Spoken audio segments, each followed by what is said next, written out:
Naam, habari ndugu zangu, habari za wote, naamini mpo poa. Sasa leo tutatembea na elimu ya shkeri hapa. Tutatembea na elimu ya shkeri kujua hii saa hii bwana hii. Ukifanya jambo, ukimfanyia mtu kitu katika saa hii anafanikiwa jambo lake. Kifano mtu samekuja anakuambia bwana mimi shida yangu biashara zangu, katika sehemu ya biashara kuna mtihani, au katika sehemu ya kipato changu kuna shida, au katika sehemu ya jambo langu zuri kuna mtihani. Hii saa hii inaitwa saatil mushtara qaus. Wenye nyota ya mshare wanasimama hapa, wale wenye nyota ya mshare ndio wanakaa hapa. Sasa basi hii saa ukimfanyia mtu dua, ukimfanyia mtu maombi, saa hii anafanikiwa kwa sababu mushtara huyu ni saa mzuri katika kulifanya jambo. Kwa mfano, saa hii inapendeza sana kufungua masuala ya biashara za mtu zilizokwama.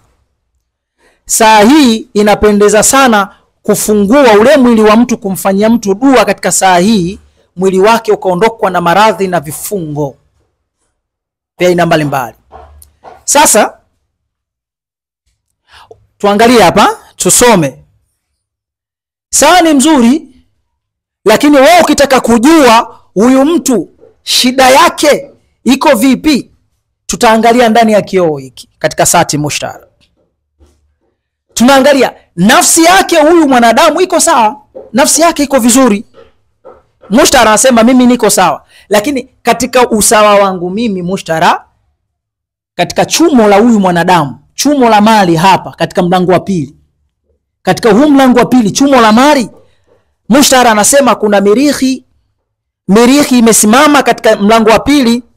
Sasa wewe ukitaka kumtibia mtu, waganga mnisikilize vizuri hapa, ukitaka kumtibia mtu na mtu aweze kufanikiwa katika saa hii ya mushtara, chukua ishkeri ya mirihi.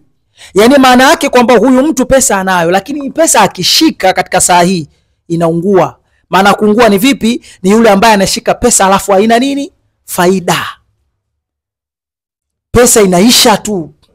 Anafungua biashara, anatia mzigo wa milioni 10, baada ya miezi miwili amebakiwa na milioni 5. Maana yake hakuna faida. Sasa hapa katika chumo la mali kuna mirihi ameingia.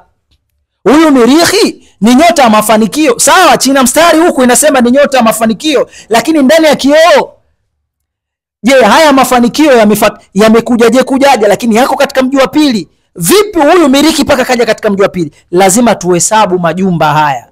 1 2 3 4 5 6 7 8 9 10 11 12 13 14. Japokuwa mirihi chini mstari anasema yeye ni mafanikio, faida, lakini hii faida ukiangalia imekaa katika mji wa 14 hapa. Maana yake imekaa katika mji wa pili, lakini hapa katika mji wa pili ishkeri imehama majumba 14. Nini maana 14? 14 maana yake ni nyumba ya vikwazo. Kwa hivyo ili umfungulie huyu riziki zake katika saa ya mushtara na saa hii anafanikiwa, lazima kwamba uiondoshe hii nyota ya nani? Jaudala. Yani katika saa ya mirihi, wewe mwambie chukua nazi 5.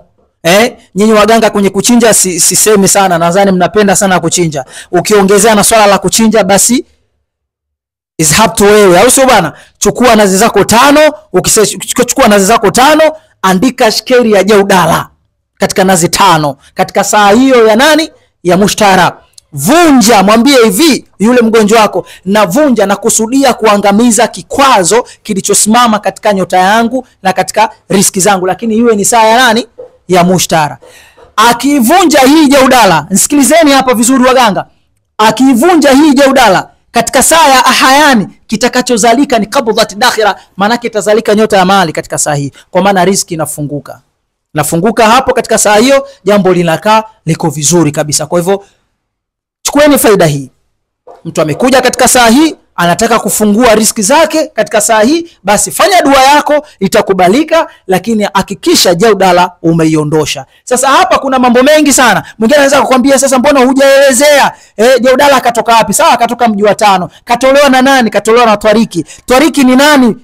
Kuna mambo mengi sana hapa yanapatikana. Kuna mambo mengi sana yanapatikana. Kutokana na wakati wetu ni mdogo, chukueni hili ili muwafungue watu wenu waweze kufanikiwa katika swala la biashara. Wabillahi taufiki.